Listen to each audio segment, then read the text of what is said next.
The Bellamy house rose from the riverbank in defiance of nature itself, its foundation laid where the dead had rested.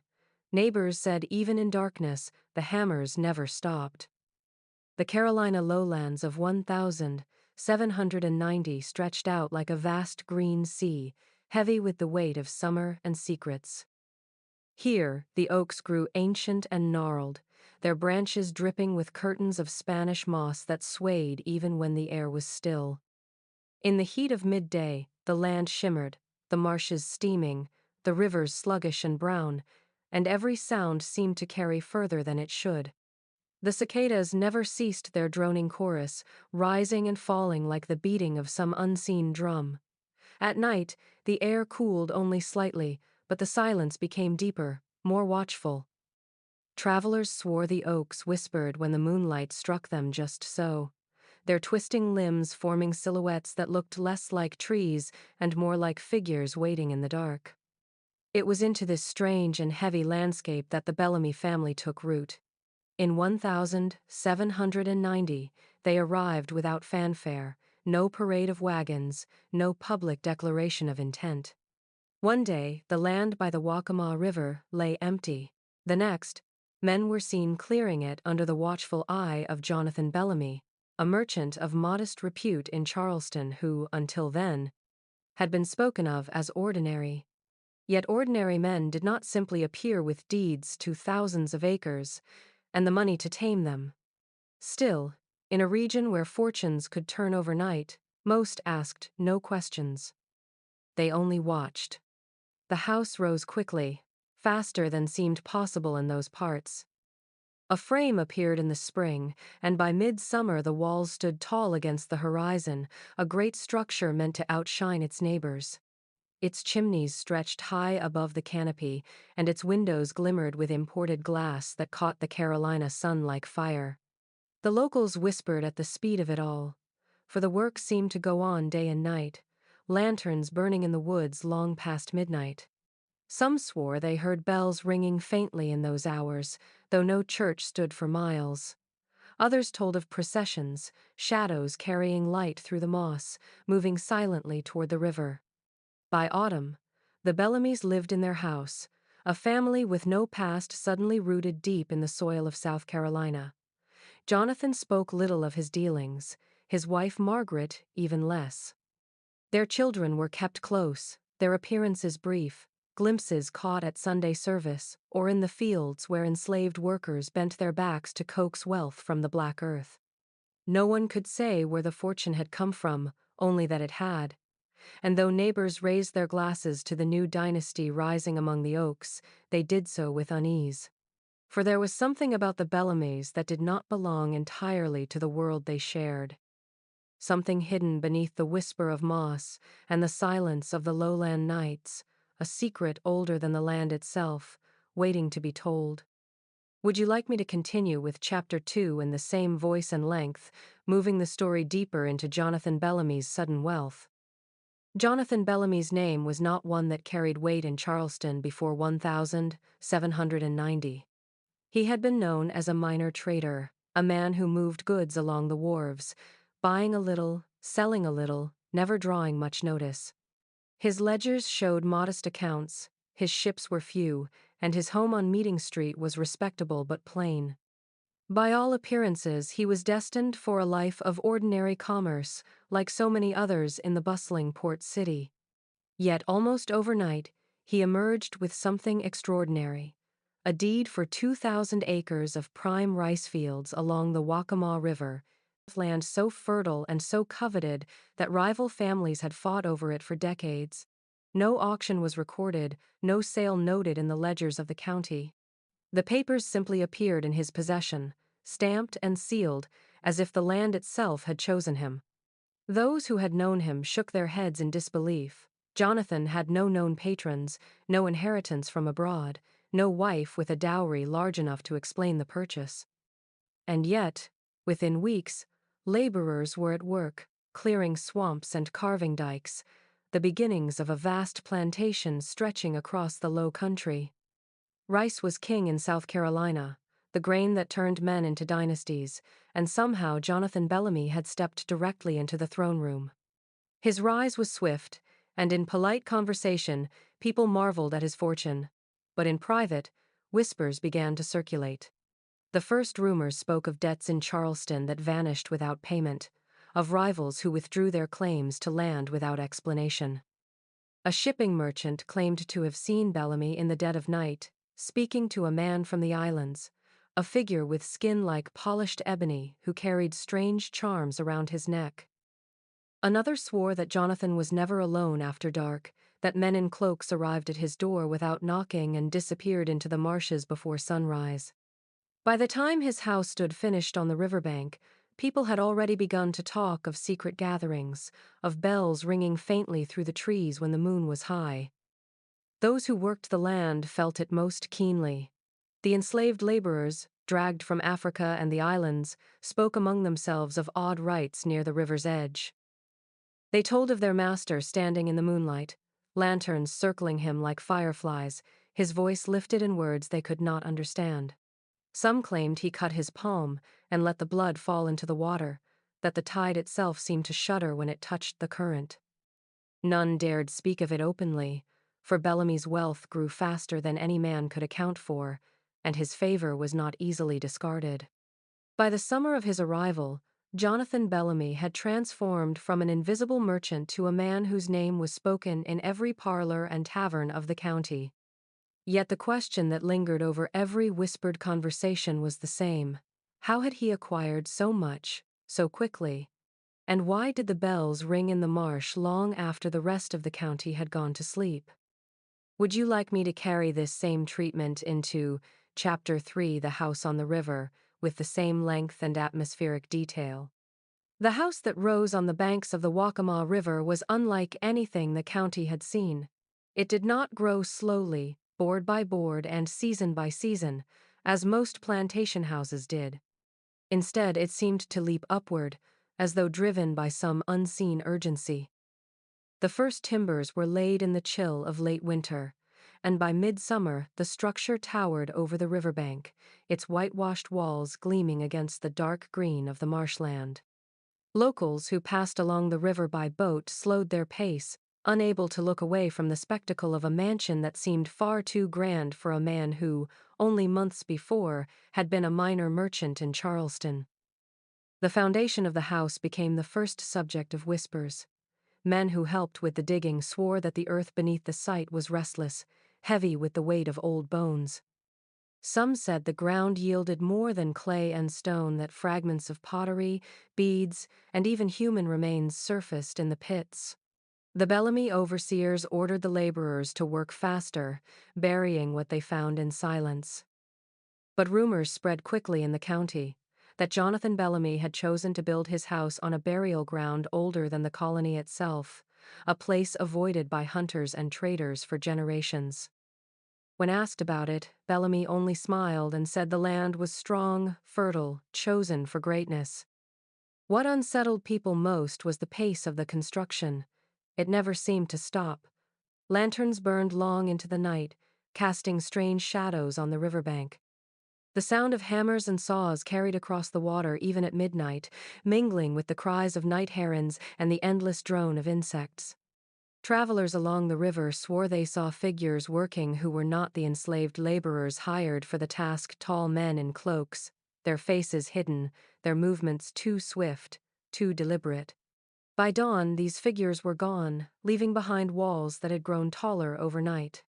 When the house stood complete, it was nothing short of a monument. 2 stories of brick and timber, its columns rising in perfect symmetry, its windows cut with imported glass that shimmered like water. The front steps descended almost to the river itself, as if the mansion drew strength from the current that lapped at its foundations.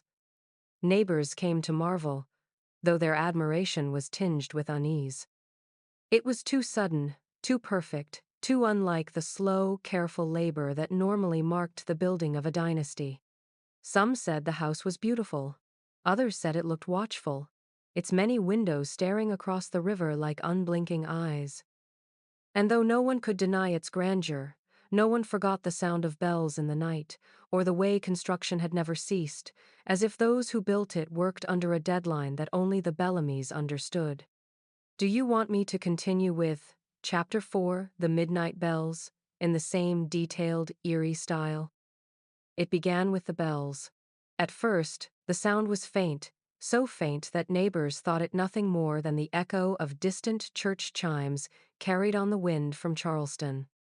But Charleston was nearly a day's journey south, and the nights in the low country were too still, too heavy, to carry sound so far. Soon it became clear that the ringing came from the Bellamy estate itself, drifting out over the river after dusk. Slow tolls at first, deliberate and mournful, then sometimes quickened into a rhythm that sounded less like worship and more like a summons. There was no chapel on the plantation, no steeple to explain the sound.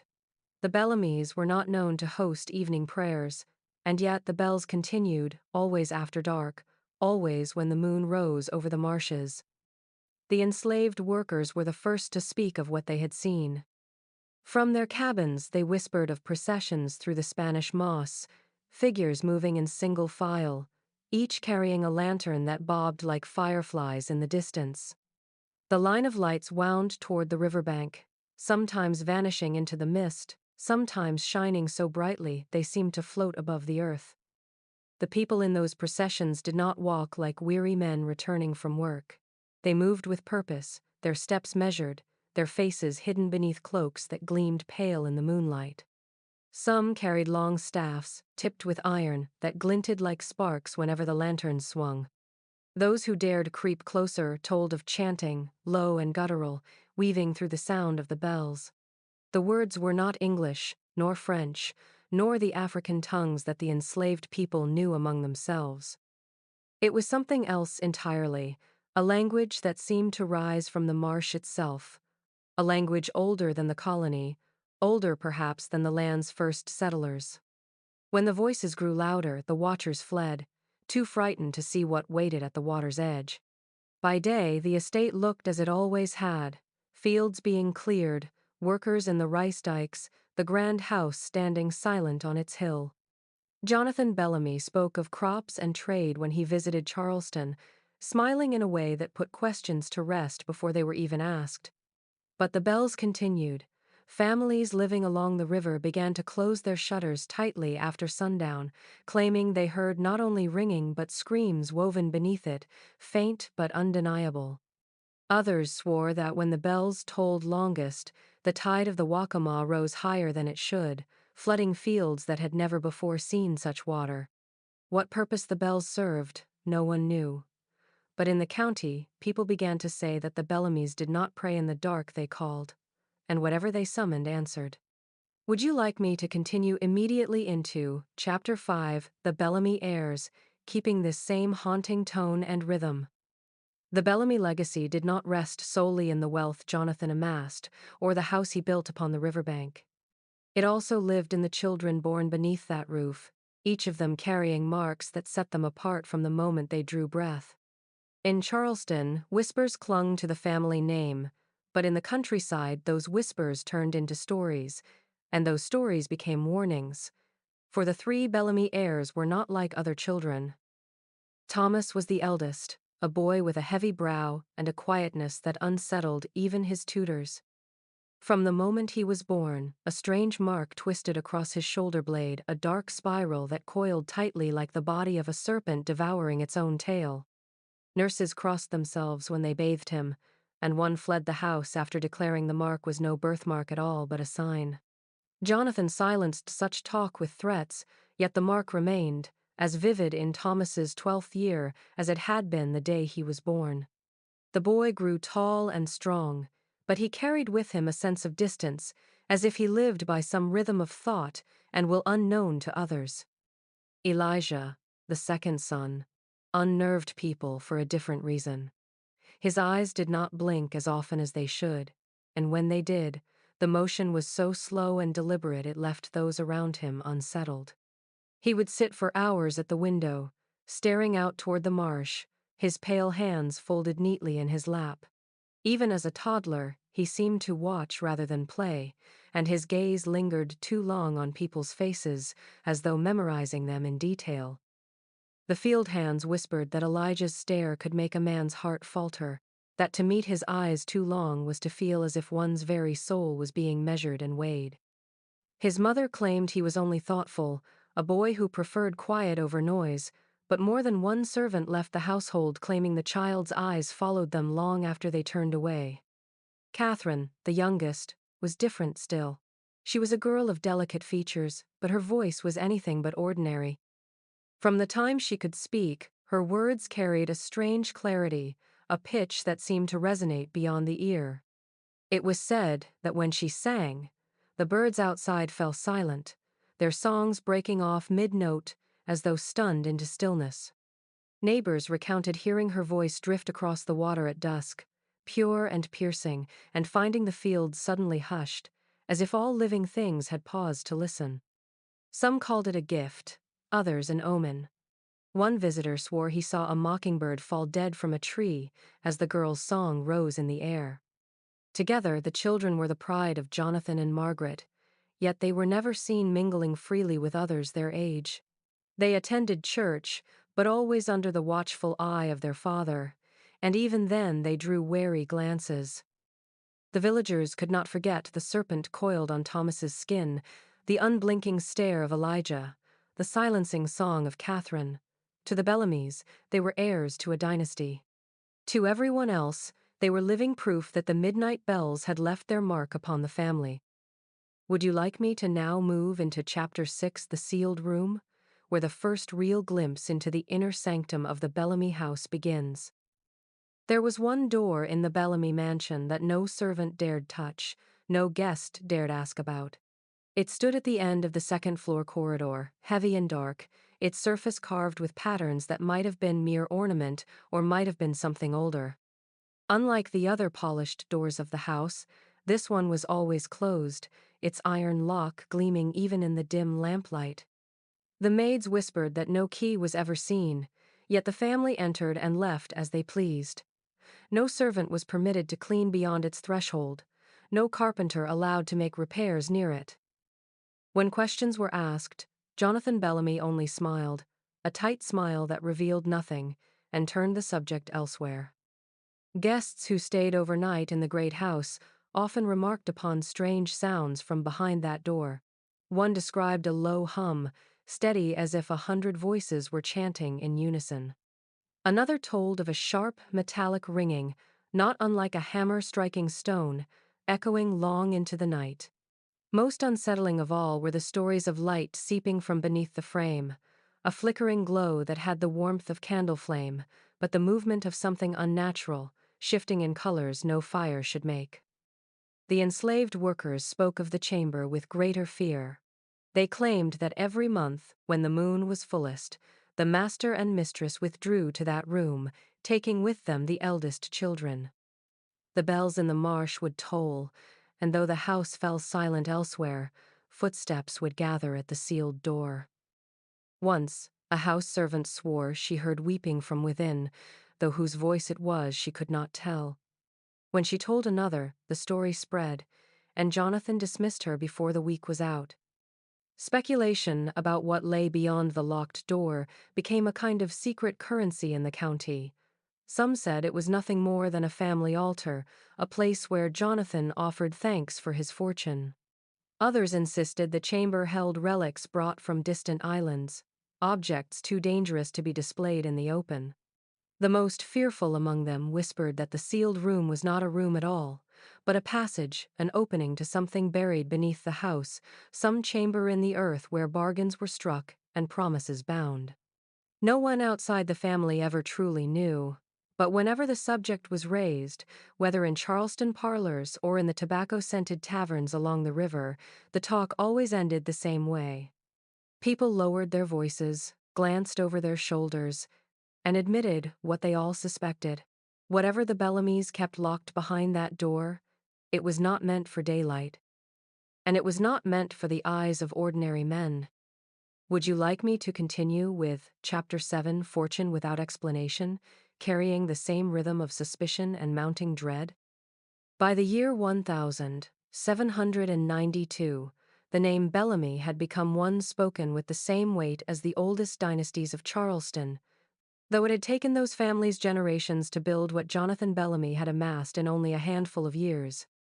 The great rice fields along the Waccamaw swayed in endless green rows, stretching further than the eye could follow, while the house on the river stood like a sentinel, its windows gleaming with imported glass that only the richest could afford. Neighbors who once regarded Jonathan as a curious newcomer now spoke his name with wary respect, for his wealth had surpassed their own, and his influence began to creep into the highest circles of the city. But even as people toasted him at banquets, a darker question lingered beneath the polite words. How had it all happened so quickly? In Charleston, merchants scoured their ledgers, searching for signs of Bellamy's ships. No cargoes bore his name. No manifests revealed rice or indigo sold at the docks.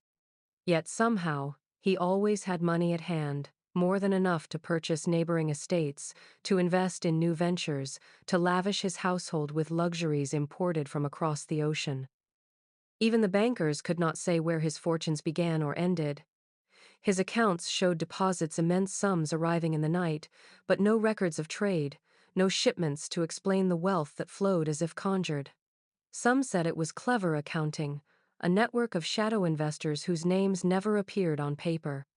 Others whispered of piracy, that Bellamy had dealings with men who stalked the sea lanes and funneled him their plunder. But these theories faltered in the face of one truth. Not a single record, not a single rumor from the wharves, tied him to any venture at all. His fortunes seemed to appear out of thin air, growing heavier with every passing season. The enslaved people on his plantation told a different story altogether. They whispered that the fields yielded more than rice, that the ground itself had been fed, darkened by rituals none dared to witness. They claimed the bells in the marsh were not only a summons but a bargain, an offering made so that the river and the earth would return their wealth tenfold. When asked how the crops grew so tall, they shook their heads and crossed themselves, saying only that the land was not natural anymore. By candlelight in Charleston parlors, rival planters speculated with unease. They compared their decades of toil, their careful trade routes, their measured profits, to the sudden empire of a man who had risen from obscurity. What Jonathan Bellamy possessed, they admitted reluctantly, was not business, it was something else. And as the bells continued to toll through the night, the truth became harder to ignore. Fortune had come to the Bellamys, but not by ordinary means. It was as if the money itself had been summoned, pulled from the shadows by unseen hands. Would you like me to continue with Chapter 8, The First Disappearances, keeping this same foreboding cadence? The first vanishings came quietly, almost too quietly, as though the land itself wished to swallow the truth. Two enslaved men, both strong and young, were gone by morning, their cabins left as if they had simply stepped out for the day. Their blankets were folded neatly on their straw pallets, their tools resting by the door, their few belongings untouched. There was no sign of flight, no tracks in the mud leading away from the quarters, no whispered plan of escape overheard in the days before. It was as though they had been plucked from the earth in the middle of the night, leaving behind only absence. At first, Jonathan Bellamy said nothing. When asked by the overseers, he waved the matter aside with a curt remark about deserters, insisting that any who left would find the swamps unforgiving and the woods far more dangerous than life under his command. Yet even the overseers, hardened men who had spent their lives driving others to labor, found themselves unconvinced. They knew what an escape looked like. They had seen the desperate attempts before the hurried packing, the broken tools left behind, the whispers that slipped through the quarters like smoke. This was different. This was too clean, too careful. Among the enslaved, fear spread like wildfire. They spoke in hushed tones of what they had seen on the nights when the bells tolled longest. Processions of figures moving through the moss, lanterns flickering as shadows marched toward the river's edge. Some claimed they had seen the missing men among them, walking not with defiance but with the stillness of sleepwalkers, their faces blank, their eyes unfocused. One woman swore she saw them led between Jonathan and Margaret themselves, as though being delivered for some unspoken purpose. But in the light of day, no one dared repeat such stories beyond the safety of whispered circles. When the bells rang again the following week, louder and longer than before, the cabins trembled with silence. No one dared to step outside, no one dared to look. Yet the sound carried over the fields and into the quarters, vibrating in the air like something alive, something calling.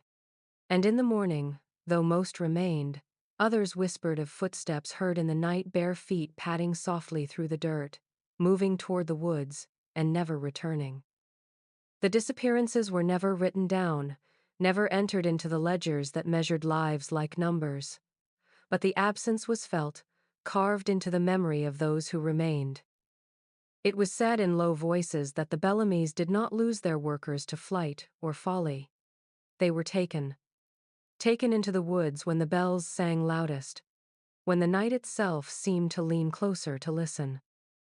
And the most terrifying part was not that the men had vanished, it was that the fields grew taller, greener, stronger in the days after, as if the earth had been fed.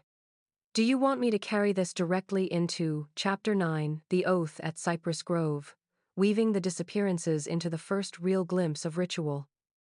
The cypress grove lay half a mile beyond the Bellamy house, where the river curved inward, and the land rose just enough to stay dry through the worst floods. The trees there were older than memory, their roots swollen and knotted, reaching down into black earth that smelled of rot and secrets.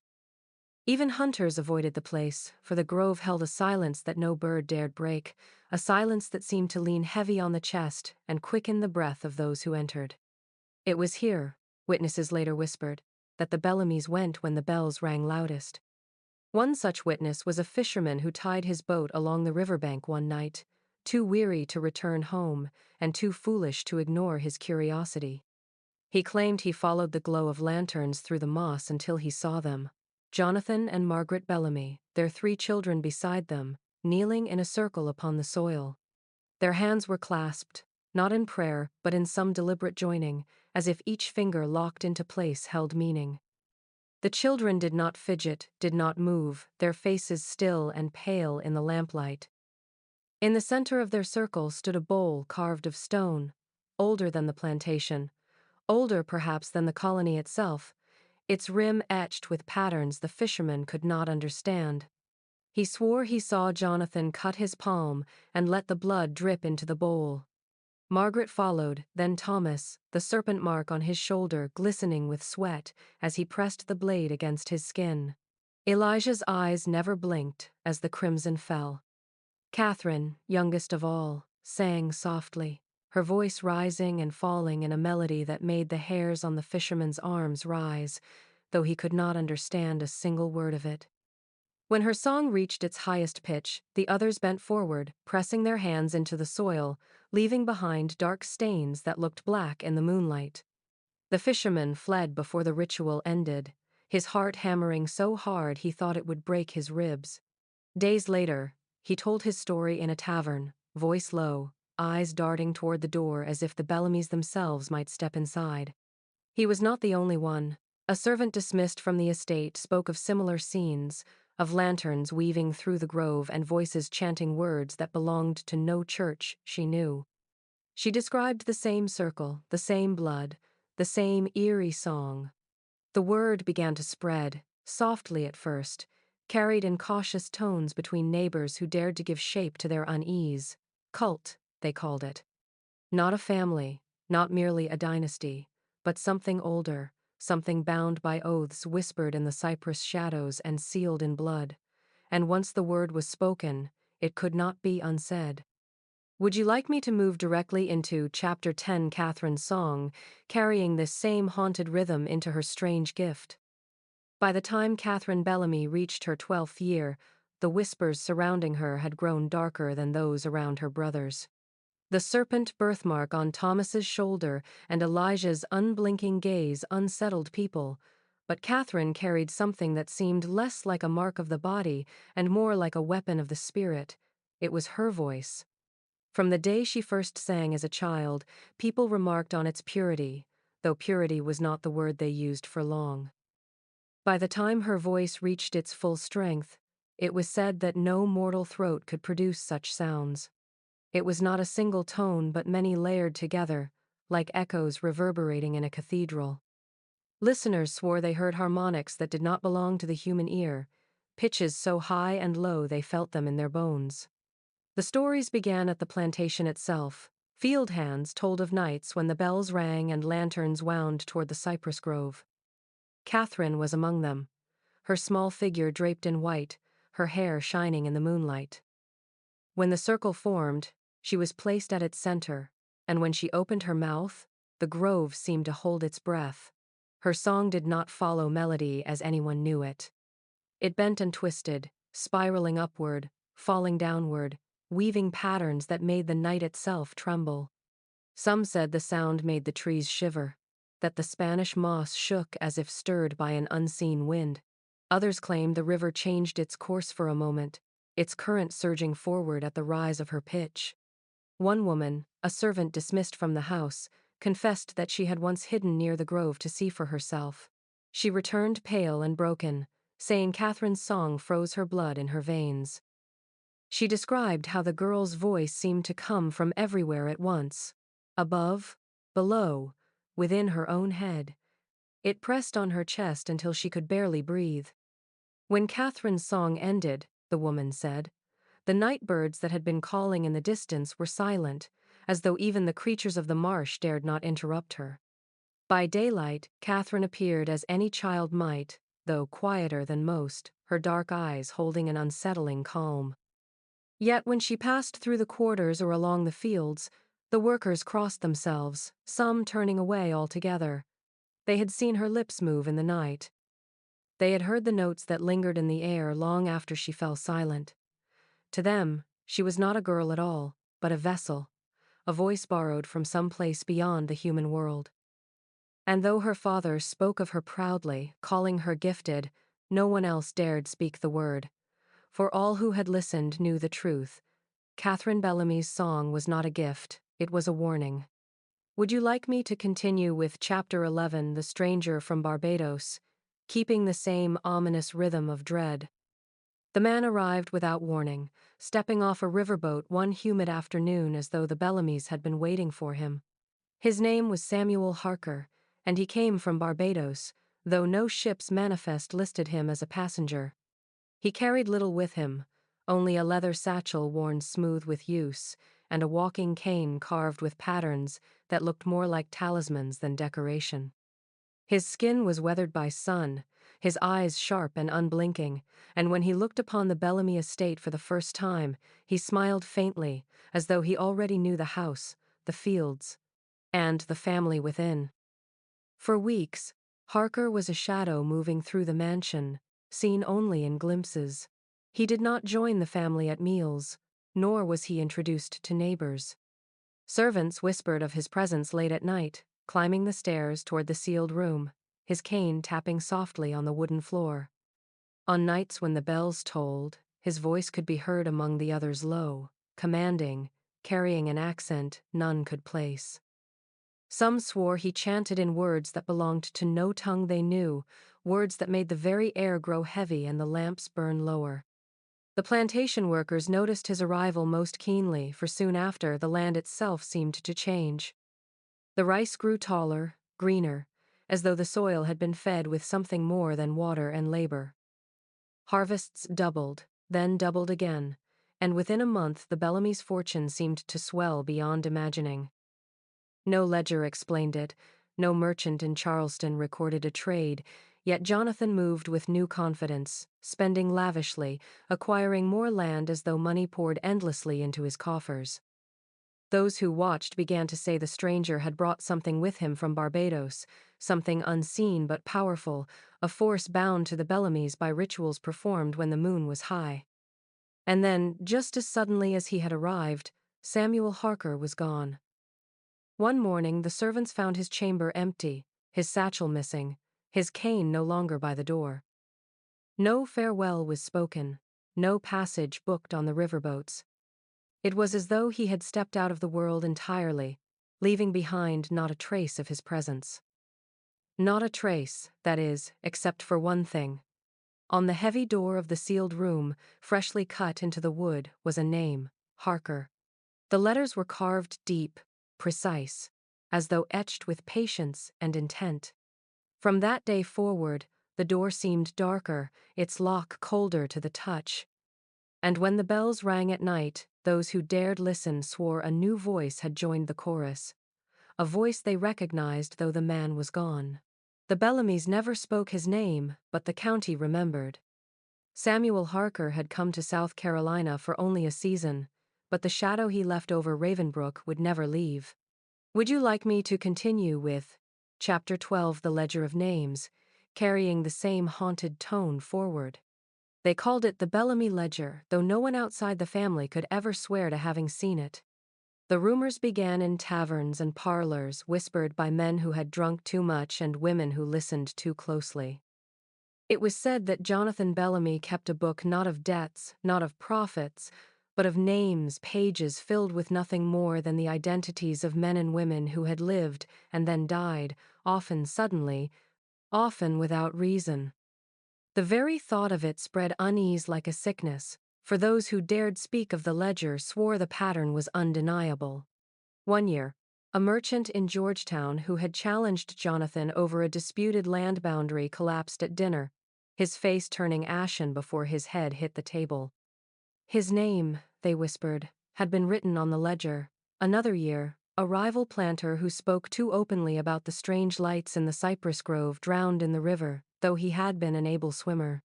His name, too, was said to be written down. Dozens more followed: farmers, clerks, overseers, even a preacher's wife. Always sudden, always unexplained. And always, according to those who claimed to know, written in Bellamy's book before the death occurred. The enslaved workers carried their own version of the story, darker still. They said the ledger was not written in ink, but in blood, each name etched carefully by Jonathan himself, the crimson drying to a stain that no time could fade. The book, they whispered, was kept in the sealed room upstairs, lying on a small altar carved from black wood. On nights when the bells rang loudest, Jonathan would open the ledger, running his hand over the names, speaking them aloud in a voice that was not his own. The deaths, they believed, were not accidents, but bargains. Lives taken to feed the soil, to swell the rice fields, to keep the family's fortune from ever faltering. In Charleston, men of influence scoffed at such stories, calling them the jealous mutterings of rivals or the frightened tales of the unlearned. But behind their polished words lay unease, for too many had attended funerals where the widow whispered that her husband's name had been spoken in connection with the Bellamys only weeks before. Too many had seen Jonathan grow richer with each passing death, as though loss for one family became profit for his own. No one ever produced the ledger. No one ever held it in their hands, but the idea of it was enough. Its existence was not proven, but it was believed. And in the quiet corners of the county, the thought festered, that there was a book in the Bellamy house that measured not wealth but souls, and that to have one's name inscribed within it was to be already half buried in the soil of the Carolina lowlands. Would you like me to continue with Chapter 13, The Crops That Never Fail, carrying this same slow, documentary dread forward? The Carolina lowlands were never kind to the planter. One season brought too much rain, drowning the rice beneath stagnant water. The next brought too little, the sun scorching the fields until they cracked like old leather. Disease came in waves, sometimes striking the plants, other times the laborers who bent their backs beneath the punishing sun. Entire harvests were lost this way, fortunes ruined in a single year. Yet while neighboring estates faltered, the Bellamy fields thrived. Year after year, no matter the weather, no matter the blight, the rice on their land grew taller than a man's chest, the stalks gleaming with a sheen that seemed unnatural even in the brightest sun. Travelers passing along the Waccamaw slowed their boats just to stare at the sight. The plants swayed in unison, their green blades glistening as though polished, their weight so heavy with grain that the air itself seemed perfumed by the promise of harvest. Other planters ground their teeth in envy. They lost acres to flooding and watched insects strip their fields bare, yet the Bellamys crops remained untouched, a sea of abundance standing in eerie defiance of the region's fickle nature. Explanations were sought, though none satisfied. Jonathan Bellamy claimed diligence, superior dikes, and the tireless labor of his workers. But those who knew the land best did not believe it. They had seen the dikes breached, the rivers rise and spill over the banks, yet Bellamy's crops never bowed, never drowned. They had seen swarms of locusts descend on every field for miles, only to split apart when they reached his borders, scattering into the trees as though repelled by some invisible barrier. The soil itself seemed richer, darker, as though it had been nourished by more than rain. The enslaved whispered their own truth. They said the earth was fed with blood spilled in the cypress grove, fed with names spoken aloud in the sealed room, fed with disappearances no one dared to investigate. They spoke of nights when the bells tolled and lanterns glowed in the marsh, and afterward the crops seemed to stretch higher, as if reaching toward the sky in triumph. For them, the rice was not merely grain but a living thing, swollen with the price paid in secret. Neighbors began to cross themselves when conversation turned to the Bellamy harvests. Some called it luck, others cursed it as witchcraft, but all agreed on one point: the fields never failed. And as each season passed, while others struggled and lost, the Bellamys grew richer still, their rice glinting in the sunlight like coins minted from the very soil. It was wealth reaped not only from the land, but from whatever bargain the family had struck in the shadows of the grove. Shall I continue with Chapter 14, The Visiting Preacher, keeping the same foreboding documentary tone? The preacher came in the spring, a thin man with a stern jaw and a voice that carried far beyond the walls of his modest chapel. His name was Reverend Elias Warren, a Methodist who had traveled through the counties railing against vanity, greed, and the sins of unchecked wealth. He was not the first to notice the Bellamy's strange fortune, but he was the first bold enough to name it aloud. In a sermon delivered beneath the sweltering South Carolina sun, with neighbors and field hands gathered in uneasy silence, he turned his eyes toward the Bellamy pew and declared that some riches were not granted by the Lord, but stolen from darker sources. His words fell heavy in the air. He spoke of prosperity that defied droughts and floods, of rice fields that grew tall when all others withered, of wealth that appeared without trade or toil.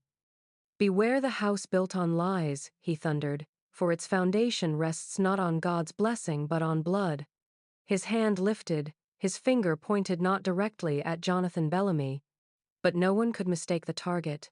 The congregation shifted uneasily, some nodding in agreement, others glancing toward the Bellamys, who sat motionless, their faces unreadable.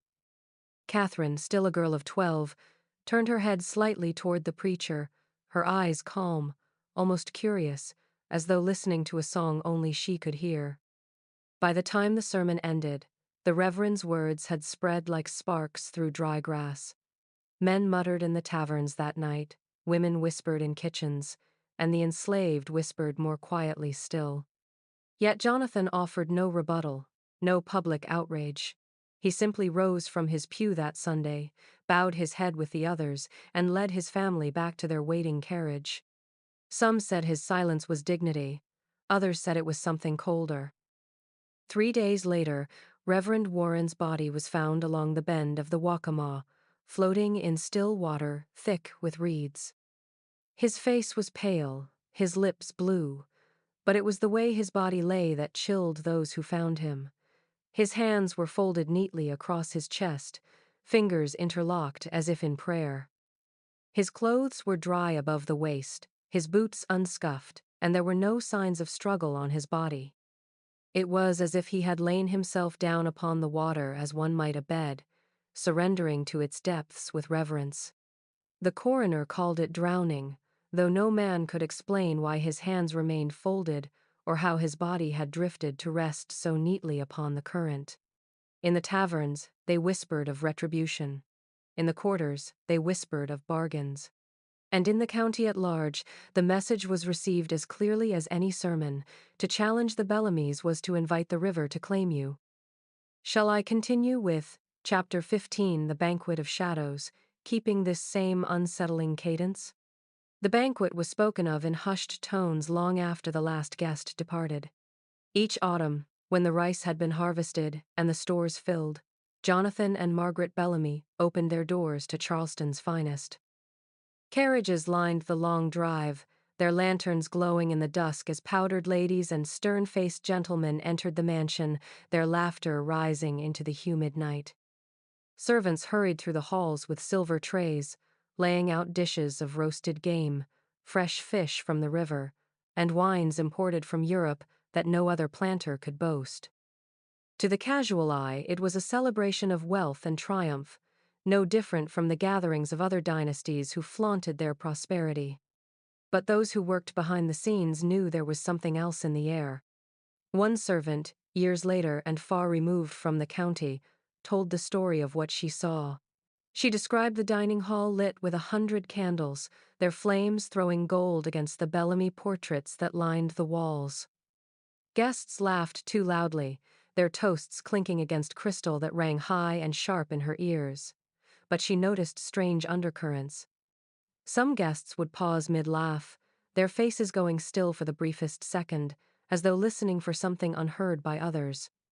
When she leaned closer with a tray, she swore she heard murmured words in languages she did not know, slipped into the conversation as easily as polite talk of crops and weather. Then came the moment everyone remembered. At midnight, the great doors to the dining hall were closed. No servant was allowed inside. No excuse accepted. The house fell quiet, except for the faint sound of bells echoing through the floorboards. The servant said she pressed her ear to the door once, just once, and heard not feasting but a low, rising chant, dozens of voices woven together in unholy harmony. She fled before the sound reached its peak, her skin crawling, her heart hammering as though she had trespassed upon something sacred or profane. When the doors opened again hours later, the sight chilled her blood. The candles were burned halfway down, wax dripping in rivulets across the table. The plates, laden with rich foods, were untouched, not a bite disturbed. The goblets still brimmed with wine, though the air reeked of smoke and something sharper, metallic, like blood. The guests emerged pale and vacant-eyed, their movements slow and dreamlike. They smiled when spoken to, they murmured thanks, but their gazes slid past the servants as though they were not there at all. By dawn, the carriages carried them back to Charleston, and by day's light, the talk was only of the grandeur of the evening, never of the emptiness in their eyes. But the servants remembered. They remembered the silence, the untouched plates, and the way the house itself seemed to breathe differently in those hours. They called it the Banquet of Shadows, and some swore the guests left with less of themselves than they had brought in. Shall I continue with Chapter 16, The Child Who Saw Too Much, building the dread into the eyes of an innocent witness? The story of the boy spread in whispers, carried first through the cabins and later into the taverns of Georgetown, until it seemed every ear in the county had heard it. He was no older than 10, the son of a field hand who worked the rice dikes.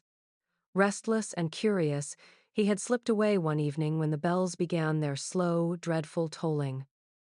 Drawn by the glow of lanterns and the murmur of voices, he followed the procession at a distance, keeping to the shadows where the cypress roots nodded like twisted fingers. What compelled him to climb the rafters of the abandoned shed near the grove, no one could say, but from there he saw what no child should. He told his mother in a trembling whisper what his eyes had witnessed. The Bellamys stood in a circle, their hands joined, faces lit by the flickering lamps. At the center rested a bowl carved from stone, blackened with age, its rim marked with grooves that seemed to drink the light. Jonathan Bellamy took a blade and drew it across his palm. The boy saw the blood fall, thick and dark, striking the bowl with a sound that was not the sound of liquid alone. Margaret followed, her face serene, then Thomas, Elijah, and at last Catherine, whose song lifted as each drop struck the stone. The boy said the air shimmered, as if the night itself held its breath, and shadows seemed to grow longer, bending inward toward the circle. He told his mother that the ground beneath the grove moved, not with the wind, but as if something stirred deep below. She begged him never to repeat what he had seen, but words slipped out among the other children, then the women, then the men who bent their backs in the fields. Fear spread, for if a child could glimpse such secrets, then perhaps the veil between their lives and whatever the Bellamys served was thinner than they believed. Days later, the boy was gone. His pallet lay empty, his few belongings neatly folded. His mother wept and swore he would never have run.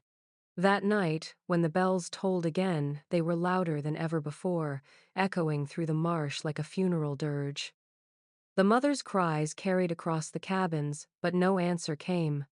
Some said the boy had been taken as payment, his young blood demanded for the harvest to come. Others said the Bellamys had discovered his spying and ensured silence. Whatever the truth, the lesson remained. Those who watched too closely at the grove did not live to tell the tale. And from then on, when the bells rang, no child stirred from their bed. Shall I continue with Chapter 17, The Death of Jonathan, drawing the story deeper into the dynasty's turning point? The death of Jonathan Bellamy came in the summer of 1798, sudden and cloaked in silence. He was found in his study one humid morning, slumped over a desk piled high with papers that bore no legible accounts, only symbols scratched into the margins in a hand too hurried, too erratic to be mistaken for ordinary writing.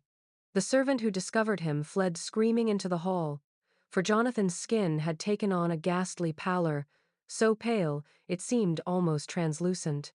His lips were colorless, his veins faintly visible beneath the flesh as though whatever had once moved within them had been drawn away. Margaret Bellamy moved quickly to seize control of the scene. She barred the servants from entering the study again, ordered the windows thrown open to let the fever's breath escape, and told anyone who dared ask that her husband had been ill for weeks. Fever, she repeated, nothing more. Yet no one in the household had seen him sweat, nor cough, nor struggle with weakness. He had been vigorous the night before, striding through the halls with the same commanding presence he had always carried. For him to be dead by dawn stretched belief. Still, Margaret's word was law within the estate, and none of the workers dared contradict her. The burial was arranged with haste that startled even their closest neighbors. Jonathan's body was placed in a coffin by afternoon, the lid nailed shut before any preacher could offer a final prayer. No viewing was permitted, no lingering farewell. By evening, the coffin was lowered into the ground behind the house, a mere handful of witnesses standing under the oppressive heat as Margaret's voice cut sharp through the air, declaring that her husband had been taken by God's will. But even in her grief, or what she displayed as grief, there was no tremor in her words, no quiver of uncertainty. She stood tall, her children at her side, her gaze unwavering as the soil fell over the coffin. Yet whispers spread quickly beyond the estate. Those who had glimpsed Jonathan's body spoke of a lifelessness too absolute, a stillness that suggested not fever but something darker, as if his very blood had been drawn from him, leaving only a husk behind. In taverns, men muttered that the master had paid the final price of whatever bargain had carried him from obscurity to wealth. In the quarters, the enslaved murmured that the earth itself had claimed what was owed. What unsettled people most was not Jonathan's death, but Margaret's composure. Within days she stepped fully into his role, commanding the estate with a confidence that suggested she had been waiting. The sealed coffin, the sealed room, the hasty burial all combined into a single suspicion. Jonathan Bellamy had not died of fever, he had been taken. And his family had no intention of letting his passing loosen their hold on the power he had left behind. Shall I continue with Chapter 18, Margaret's Reign, showing how she transforms the dynasty after Jonathan's death? When Jonathan Bellamy was laid in the ground, It was Thomas, his eldest son, who stepped forward to claim the weight of the family name. He was just 20 then, tall and broad-shouldered, the serpent-shaped birthmark across his back no longer the curiosity of childhood, but a brand that seemed to confirm him as heir to something more than land and rice fields. Margaret guided him at first, her presence still strong, but it was Thomas who took the reins of the estate, and with his rise, the air around the Bellamys seemed to grow heavier, as though the shadows themselves deepened under his hand. The changes began quietly. The sealed chamber at the end of the second-floor corridor, long the subject of rumor and unease, was closed to all but Thomas. Neighbors noticed foreign craftsmen arriving by riverboat stonemasons from abroad whose languages no one in the county recognized. They stayed only weeks, never mixing with locals, never venturing beyond the house. At night, the sound of chisels echoed through the halls, dull thuds and sharp cracks that carried even into the servants' quarters. By day, the masons vanished into the sealed room and emerged only at dusk, their faces pale, their eyes downcast, as if they dared not speak of what they had carved. When they finally departed, their wagons empty, the door to the chamber was fitted with a new lock of iron, thicker and more intricate than before. Those few who caught glimpses inside swore the room had grown. What had once been a single chamber now stretched further than the dimensions of the house should allow, as if the very walls had been pushed outward by unseen hands. Strange symbols covered the stone, carved deep into the surface with a precision no ordinary craftsman could have achieved. Circles within circles, lines that bent and broke into shapes no one could read. Some swore the marks glowed faintly by candlelight, pulsing like veins beneath the skin of the stone. The enslaved workers spoke of feeling a vibration beneath their feet when Thomas entered the chamber, a low hum that traveled through the floorboards and into the ground itself. They whispered that he had bound the estate to something larger, that the sealed room was no longer a chamber but a gateway, carved with signs meant to open and close at his command. And though the rice fields still swayed tall in the sun, and the wealth of the Bellamys continued to grow, there was a sense that the estate no longer belonged to the living alone. Under Thomas, the cult's power did not merely continue, it rooted deeper, sinking into the foundation of the house, into the very soil of the plantation. The bells in the marsh tolled louder, the processions through the cypress grove grew longer, and those who once thought the Bellamys strange now began to think of them as untouchable. For Thomas Bellamy was not merely the son of Jonathan.